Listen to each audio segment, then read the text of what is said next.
नमस्ते, मैं अर्चना हिंदी साहित्य की ऑनलाइन क्लासेस में आप सभी विद्यार्थियों का स्वागत करती हूँ। आज की जो हमारी विषय वस्तु है उसका नाम है अलंकार। आपके पाठ्यक्रम अनुसार आपकी हिंदी साहित्य के पाठ्यक्रम में अलंकार का विवेचन दिया गया है, लेकिन अलंकार के बारे में पढ़ाने से पूर्व हम इसके संबंध में थोड़ी सी चर्चा करेंगे। हिंदी साहित्य के जितने भी साहित्य शास्त्री थे उन्होंने कविता को कामिनी की संज्ञा दी, अर्थात कविता को बिल्कुल कामिनी यानी कि नारी के समान माना गया है। जिस प्रकार से नारी के सौंदर्य में उसके द्वारा पहने गए आभूषण उसके सौंदर्य में अभिवृद्धि कर देते हैं, तो वैसे ही कविता रूपी जो कामिनी है उस काव्य के सौंदर्य को बढ़ाने के लिए उसके अंतर्गत भी अलंकारों का प्रयोग किया जाता है। लेकिन ये ध्यान रखिएगा, नारी कभी भी आभूषणों को लादती नहीं अपने शरीर के ऊपर, बल्कि उन आभूषणों से अपने सौंदर्य में अभिवृद्धि करती है। तो वैसे ही काव्य के अंदर अलंकारों को लादा नहीं जाता, यथास्थिति यथा अनुसार जिस स्थान पर उसके प्रयोग की आवश्यकता है ताकि उसके सौंदर्य में अभिवृद्धि हो सके, उन्हीं स्थानों पर अलंकारों का प्रयोग किया जाता है। अब अलंकार शब्द की साहित्य शास्त्र के अंतर्गत सबसे पहले से लेकर के आए थे वो थे आचार्य भामा ने अलंकार संप्रदाय का प्रवर्तन किया था, तो इसीलिए आचार्य भामा को अलंकार संप्रदाय का प्रवर्तक माना जाता है। आगे हम चर्चा करते हैं कि अलंकार शब्द की उत्पत्ति किस प्रकार से हुई थी। अलंकार शब्द की उत्पत्ति अलम प्लस कार इन दोनों शब्दों से मिलकर के हुई है। अलम का अर्थ है आभूषण और कार का अर्थ है करने वाला, अर्थात आभूषित करने वाले को अलंकार कहा गया है। अब सर्वप्रथम भामा की परिभाषा पर नजर डालेंगे। भामा के अनुसार शब्द और अर्थ की विचित्रता ही अलंकार है। अर्थात भामा का मानना था कि काव्य के अंदर जिन शब्दों का प्रयोग किया जाता है और उनका जो अर्थ निकलता है, उन शब्द और अर्थ की जो विशिष्टता होती है वही अलंकार मानी गई है। अगले थे दंडी के अनुसार काव्य को शोभा प्रदान करने वाले धर्म काव्य तत्वों को, तो काव्य को शोभा प्रदान करने वाले धर्म अथवा तत्व ही अलंकार है। मतलब वो तत्व काव्य के वो धर्म जो कि उसको शोभा प्रदान करते हैं, सुंदरता प्रदान करते हैं, वही अलंकार कहलाते हैं। तो ये थी काव्य के अलंकारों के बारे में दी गई कुछ विशेष परिभाषाएं। अब हमें जानना है कि आखिर काव्य के अंदर अलंकारों का क्या महत्व पाया गया है, उस पर भी चर्चा करते हैं। अलंकारों के प्रयोग से काव्य में आकर्षण व चारुता आती है।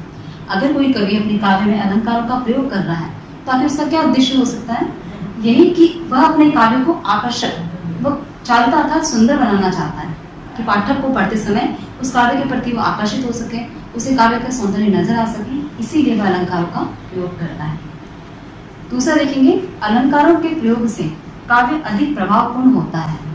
सामान्यतः हर कवि यही चाहता है कि उसका काव्य पाठक के ऊपर अपना प्रभाव छोड़े, लेकिन सामान्य शब्दावली से पाठक पर प्रभाव नहीं छोड़ा जा सकता। अतः वह अपने काव्य के अंदर इस तरह की शब्दावली का प्रयोग करता है कि वह अलंकारों से आभूषित हो और ऐसी शब्दावली उसके काव्य को प्रभावपूर्ण बनाती है। आगे देखेंगे, अलंकारों के प्रयोग से अभिव्यक्ति अधिक स्पष्टता व सुबोधता आती है। अर्थात जहाँ पर भी अलंकारों का प्रयोग किया जाता है तो कवि अपना जो भाव अभिव्यक्त करना चाहता है उस भाव की अभिव्यक्ति और अधिक स्पष्ट व सुबोध यानी कि आसानी से समझ में आने वाली बन जाती है। अगला देखेंगे कि अलंकारों के प्रयोग से भावों की संप्रेषणीयता में वृद्धि होती है। कवि का यही उद्देश्य होता है कि वह जो भी काव्य की रचना कर रहा है उस काव्य की रचना इसलिए की जाती है ताकि पाठक उसके भावों को अच्छे से संप्रेषण कर सके, मतलब पाठक उसके भावों को समझ सके। तो भावों की संप्रेषणता में वृद्धि अलंकारों के माध्यम से ही हो सकती है। तो इस प्रकार देखा जा सकता है कि काव्य के अंदर अलंकारों का बहुत अधिक महत्व माना गया है। जिस प्रकार से एक साधारण सी नारी उसके सौंदर्य में कुछ पहने गए आभूषण वृद्धि कर देते हैं, उसी प्रकार से साधारण से काव्य में भी यदि अलंकारों का प्रयोग किया जाए तो उसके सौंदर्य में अभिवृद्धि करते हैं। अब आगे हम पढ़ेंगे कि अलंकारों के कितने प्रकार बताए गए हैं। अब हम चर्चा करेंगे अलंकारों के प्रकारों की। अलंकार के 3 प्रकार बताए गए हैं, शब्दालंकार, अर्थालंकार एवं उभयालंकार। शब्दालंकार के अंतर्गत काव्य का जो सौंदर्य है वह शब्द के ऊपर आधारित होता है, अर्थात शब्द से ही काव्य का सौंदर्य बढ़ता है। यदि उस शब्द के स्थान पर अगर उसका कोई पर्यायवाची रख दिया जाए तो वहां पर उसका सौंदर्य समाप्त हो जाता है। दूसरे नंबर पर है अर्थालंकार। यहाँ पर काव्य का सौंदर्य उसके अर्थ पर टिका होता है, अर्थात अर्थ से ही सौंदर्य की अभिवृद्धि होती है। इस स्थान पर अगर एक शब्द को हटा करके उसका पर्यायवाची भी रख दिया जाए तो भी इसका अर्थ का सौंदर्य बरकरार रहता है। और उभयालंकार में शब्द और अर्थ दोनों पर सौंदर्य टिका रहता है। अधिकतर जो साहित्यिक आचार्य शास्त्र थे उन्होंने सबसे ज्यादा अर्थालंकारों का प्रयोग किया है और द्वितीय स्थान दिया था शब्दालंकारों का। अभ्यालंकारों का प्रयोग बहुत कम देखने को मिलता है। आपके पाठ्यक्रम अनुसार हम कुछ अर्थालंकार हैं आपके पाठ्यक्रम में, उस पर चर्चा करेंगे, जिनमें सर्वप्रथम है अन्योक्ति। अब नाम से पता चलता है अन्योक्ति अलंकार अर्थात अन्य उक्ति। अगर हमें कोई बात किसी से कहनी हो लेकिन वो बात उससे सीधे तरीके से न कह करके किसी अन्य वस्तु के माध्यम से बात प्रकट की जाए तो वहां अन्योक्ति अलंकार होता है। परिभाषा देखेंगे, यह एक अर्थालंकार है अर्थात इसका सौंदर्य अर्थ पर आधारित है। जहां अप्रस्तुत के वर्णन के माध्यम से प्रस्तुत का ज्ञान होता है तो वहां अन्योक्ति अलंकार होता है। अप्रस्तुत कहते हैं उपमान को। आप लोगों ने उपमा अलंकार के अंतर्गत ये चीजें पढ़ रखी होंगी। अप्रस्तुत कहा जाता है उपमान को और प्रस्तुत कहा जाता है उपमेय को। अब अन्योक्ति अलंकार में क्या होता है कि अप्रस्तुत के वर्णन करने के माध्यम से हमें प्रस्तुत का ज्ञान होता है, वहां अन्योक्ति अलंकार होता है। अर्थात कोई बात अगर किसी से कहनी हो तो वह उसे सीधे तरीके से न कह करके किसी अन्य युक्ति के माध्यम से जब वो कही जाती है तो वहां अन्योक्ति अलंकार पाया जाता है। कई बार हम किसी से कोई बात सीधे तरीके से नहीं कह पाते तो उसकी वस्तुस्थिति को प्रकट करने के लिए हम वह बात उसको दूसरे तरीके से समझा सकते हैं। अब इसे एक उदाहरण से स्पष्ट करेंगे। यह उदाहरण बिहारी जी का है। बिहारी जी जो जयपुर के महाराजा के यहाँ पे राजकवि थे, दरबारी थे। जिस समय वह जयपुर राज दरबार में पहुंचे थे तब बिहारी जी ने देखा था कि राजा अपनी नवविवाहिता पत्नी के प्रेम में आसक्त होकर के राजकाज को छोड़ चुके थे, दरबार में उपस्थित नहीं थे। तो ऐसे में राजा को वो सीधे तरीके से बात कह नहीं सकते थे कि उनका क्या कर्तव्य है, तो उन्होंने इस दोहे के माध्यम से उन्हें अपने भाव प्रकट किए थे। बिहारी जी ने क्या बताया था कि नहीं पराग नहीं मधुर मधु नहीं विकास ही काल अली कली ही सो बिंदु आगे कौन हवा। अर्थात बिहारी जी ने राजा को उनकी वस्तु स्थिति स्पष्ट करने के लिए एक पुष्प और एक भंवरे के माध्यम से ये भाव प्रकट किया कि अभी से अगर उनकी यह स्थिति है कि अपनी रानी के प्रेम में आसक्त होकर के अपने कर्तव्यों को छोड़ चुके हैं तो आगे क्या हाल होगा। इस दोहे का अर्थ उन्होंने क्या बताया था कि अहे राजन, अभी तो इस पुष्प के अंदर मधु भी नहीं है, शहद भी नहीं है, अभी तो इस पुष्प का पूरी तरह से विकास भी नहीं हो पाया है। अभी से अगर ये भावना इस कली पर इस तरह से बंधा रहेगा, उस पर आसक्त रहेगा तो आगे इस भंवरे की क्या स्थिति होगी। तो इसी प्रकार से अभी से अगर आप अपनी नवविवाहिता रानी के प्रति इतने आसक्त होंगे तो आगे जाकर के आपकी स्थिति क्या हो जाएगी। और इस दोहे का ऐसा प्रभाव पड़ा था महाराज पर कि तुरंत वो अपने राज दरबार में उपस्थित हो गए थे और इन्होंने बिहारी जी को सोने की अशर्फी भी प्रदान की थी। आगे हम पढ़ेंगे समासोक्ति अलंकार। समासोक्ति अलंकार जहां प्रस्तुत के वर्णन में, प्रस्तुत अर्थात उपमेय, प्रस्तुत के वर्णन में समान अर्थ सूचक विशेषणों के द्वारा अप्रस्तुत का बोध कराया जाए। अर्थात प्रस्तुत अर्थ के साथ साथ अप्रस्तुत अर्थ भी सूचित किया जाए तो वहां समासोक्ति अलंकार होता है। अर्थात पंक्ति का जो अर्थ होगा वो प्रस्तुत होगा, हमारे सामने प्रकट तो होगा, लेकिन उससे जुड़ा हुआ जो अप्रस्तुत अर्थ है जो कि इस पंक्ति में बताया नहीं गया हो वो अर्थ भी हमारा ध्यान आकर्षित करता होगा, तो उस जगह पे समासोक्ति अलंकार पाया जाता है। मलिक मोहम्मद जायसी जी जिन्होंने कि पद्मावती ग्रंथ लिखा था, उस ग्रंथ में उन्होंने पद्मावती, अलाउद्दीन खिलजी, रतन सेन, इन सभी का वर्णन समासोक्ति अलंकार के माध्यम से किया था। अभी हम एक उदाहरण देखेंगे इसका। कुमुदनी प्रफुल्लित वही सांझ कला निधि जो। कुमुदनी पुष्प के लिए कहा गया है, प्रफुल्लित यानी कि प्रसन्नचित होना, कला निधि कहा गया है चंद्रमा को। अर्थात सांझ के समय चंद्रमा को देख करके कुमुदनी खिल उठी, प्रसन्नचित हो चुकी। अब ये तो यहाँ पे इसका प्रस्तुत अर्थ है, लेकिन इसका एक अप्रस्तुत अर्थ भी हमारा ध्यान आकर्षित करता है। अप्रस्तुत अर्थ क्या है कि संध्या के समय अपने चंद्रमा के समान कलाओं वाले सुंदर नायक को देख करके जो नायिका थी वो प्रफुल्लित हो उठी। अर्थात ये बात स्पष्ट हो जाती है, यहाँ पर प्रस्तुत अर्थ के साथ साथ अप्रस्तुत अर्थ भी सूचित होता है, तो उस स्थान पर समासोक्ति अलंकार पाया जाता है। आगे हम पढ़ेंगे विभावना अलंकार। विभावना अलंकार की परिभाषा देखेंगे। जहाँ कारण के न होने पर भी कार्य का होना वर्णित हो, वहाँ विभावना अलंकार पाया जाता है।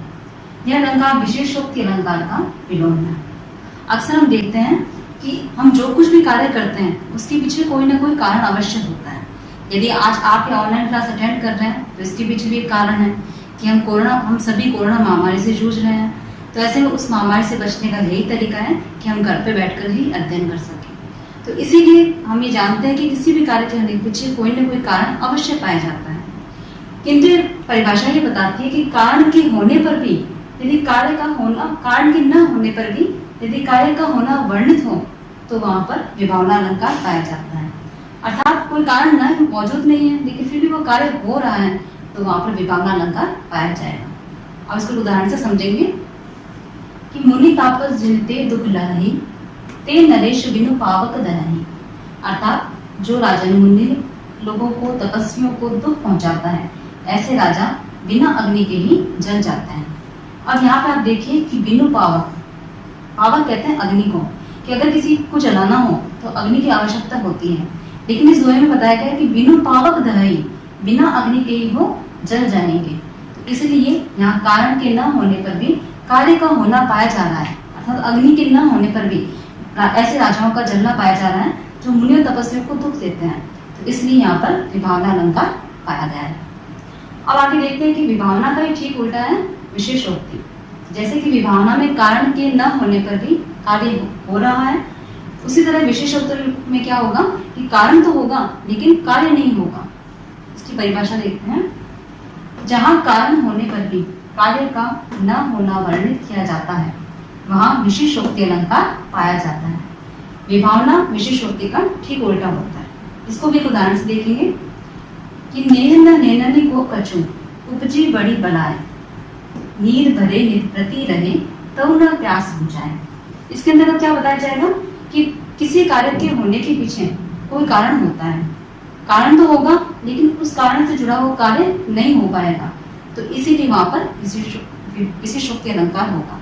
यहाँ पर एक गृहिणी नायिका का वर्णन है। वह नायिका अपनी सखी से कहती है कि मेरे नेत्र सदैव जल से भरे रहते हैं। ऐसा लगता है प्रेम नहीं, बहुत बड़ी बीमारी है कि सदैव जल से भरे रहने के बावजूद भी मेरे नेत्रों की प्यास नहीं बुझती। जबकि हम क्या देखते हैं कि यदि जल के स्रोत हमारे पास मौजूद हों तो हमारी प्यास उससे बुझ सकती है, लेकिन यहाँ पर वो कहते हैं कि जल के स्रोत नित्य बढ़ती है लेकिन प्यास नहीं बुझ पाती। तो कारण होने के बावजूद भी कार्य नहीं हो पा रहा, तो इसीलिए यहाँ पर विशेषोक्ति अलंकार पाया गया है। अब हम आगे पढ़ेंगे। अगला अलंकार है दृष्टांत अलंकार। दृष्टांत अलंकार की परिभाषा देखेंगे कि जब पहले एक बात कहकर फिर उससे मिलती जुलती दूसरी बात पहली बात के उदाहरण के रूप में कही जाए, इस प्रकार जब दोनों वाक्यों में बिंब प्रतिबिंब का भाव हो तब वहां दृष्टांत अलंकार होता है। अर्थात कवि एक विशेष बात कहेगा और उस विशेष बात को स्पष्ट करने के लिए उसी उदाहरण के रूप में उसी से मिलता जुलता दूसरा वाक्य प्रस्तुत करेगा और दोनों वाक्यों के बीच में बिंब और प्रतिबिंब का भाव प्रकट होगा, तो वहां पर दृष्टांत अलंकार होगा। अर्थात पहले वाक्य के अंदर कुछ विशिष्टता होगी और दूसरा वाक्य उसी विशिष्टता को प्रकट कर देगा। दृष्टांत अलंकार का उदाहरण देखते हैं।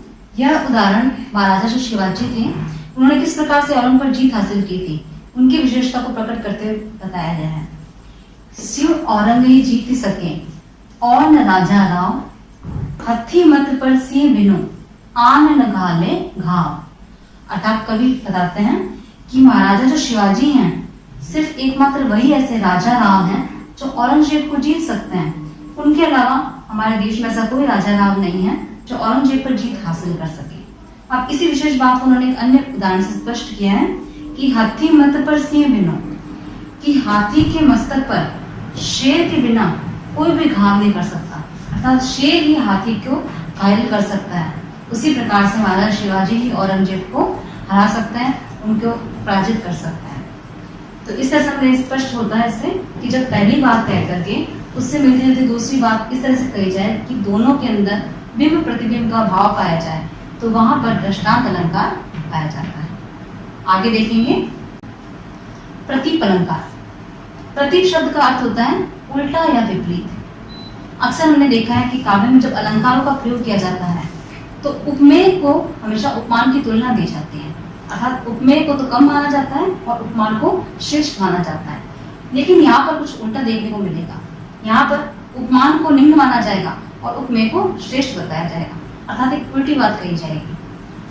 परिभाषा देखते हैं। जहां पर प्रसिद्ध उपमान का उपमेय की तुलना में अपकर्ष प्रकट किया जाए तो वहां प्रतीक अलंकार होता है, अर्थात किसी प्रसिद्ध उपमान का जिसके लिए उपमेय के लिए प्रयोग करते हैं, उस उपमान का उपमेय के सामने अपकर्ष कर दिया जाए, अर्थात उसका तिरस्कार कर दिया जाए, उसकी कोई कमी बताई जाए, उसकी कोई निम्नता बताई जाए, तो वहां पर प्रतीक अलंकार होता है। अब उपमेय के द्वारा उपमान का जो तिरस्कार किया जाता है वो 4 प्रकार से किया जा सकता है। पहला देखेंगे कि उपमान को उपमेय व उपमेय को उपमान बना करके, अर्थात इसको इसका स्थान दे देंगे और इसको इसका स्थान दे देंगे। उदाहरण से देखते हैं। सखी मयंक तव मुख सम सुंदर। अक्सर हम क्या करते हैं कि मुख के लिए मयंक यानी कि चंद्रमा की उपमा देते हैं, लेकिन यहाँ पर तो मुख चंद्रमा को मुख की उपमा दे दी गई है कि हे सखी देखो ये जो चंद्रमा है तव मुख सम सुंदर, ये चंद्रमा तुम्हारे मुख के समान सुंदर है। जबकि अक्सर हम कहते हैं कि मुख चंद्रमा के समान सुंदर है, लेकिन यहाँ पर कहा गया है कि चंद्रमा मुख के समान सुंदर है।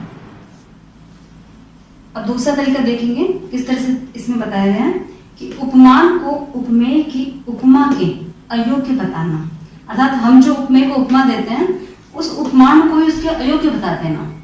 इसको उदाहरण से स्पष्ट करेंगे। सिय बदन सम हिमगर नाहि, अर्थात कवि कहते हैं कि सीता का जो मुख है उसके समान चंद्रमा भी नहीं है। अक्सर मुख को चंद्रमा की उपमा दी जाती है, लेकिन यहाँ ये स्पष्ट कर दिया गया है कि सीता के मुख के सामने चंद्रमा भी कुछ नहीं है, अर्थात उपमान का बिल्कुल ही अयोग्य साबित कर दिया गया है। तीसरा तरीका देखेंगे। उपमान को उपमेय के सामने अनावश्यक बताकर, अर्थात जो उपमान दिया जाता है उपमेय को, उसे उपमेय के सामने बिल्कुल भी जरूरी नहीं बताया गया है, उसे अनावश्यक बता दिया गया है।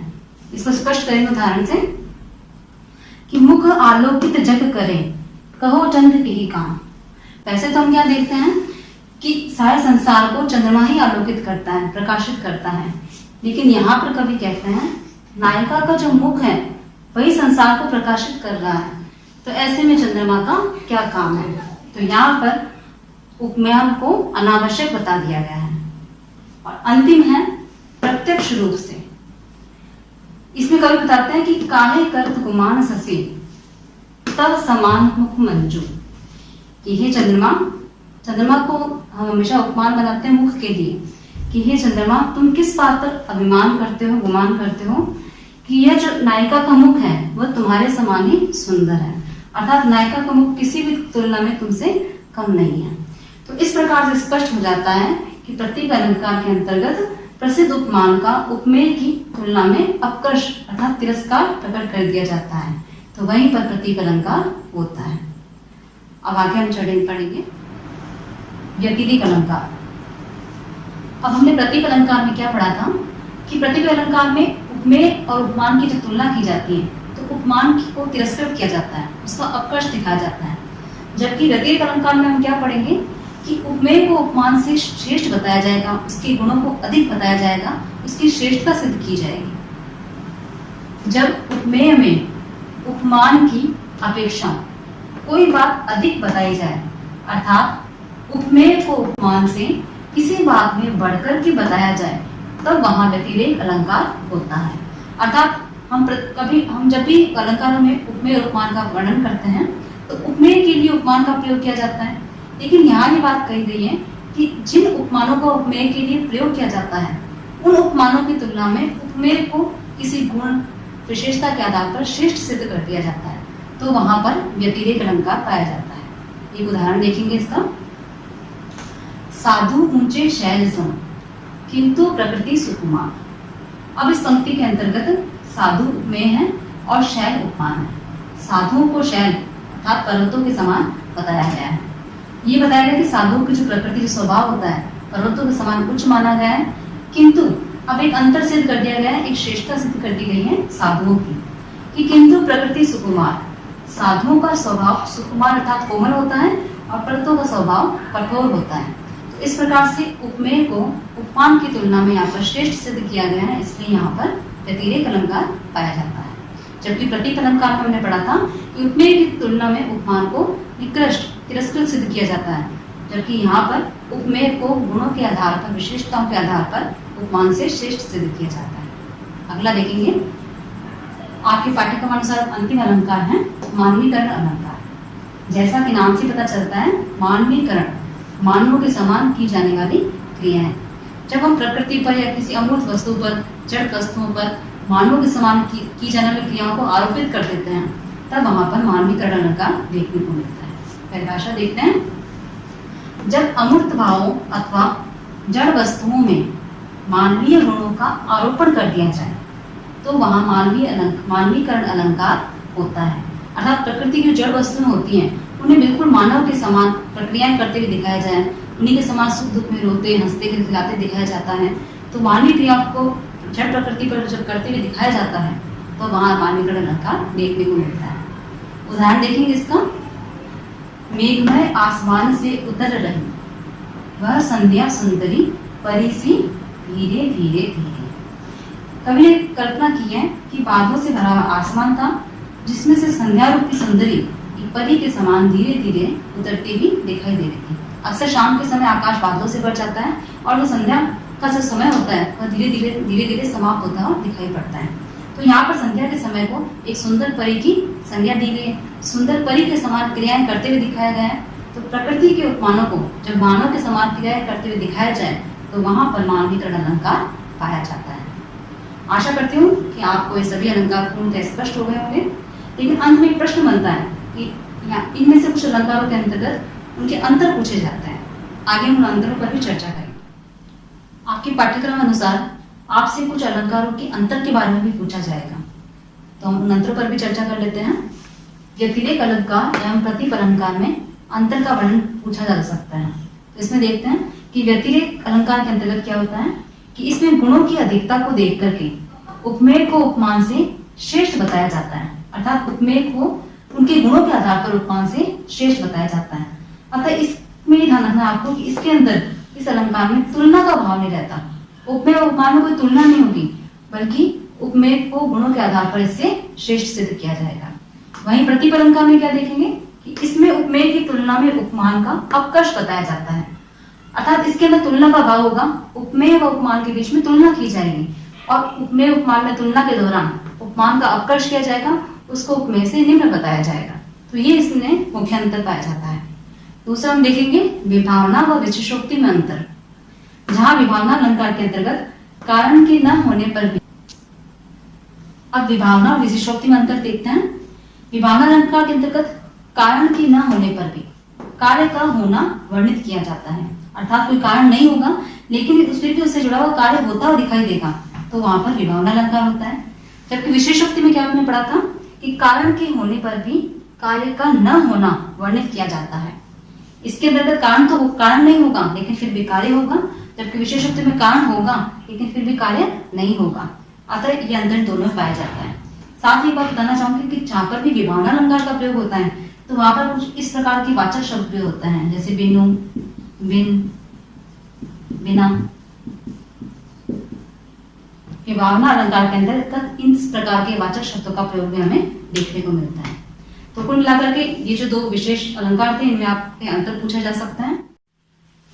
आशा करती हूँ अलंकारों से जुड़ी आज की क्लास आपको अच्छे से समझ में आ गई होगी। धन्यवाद।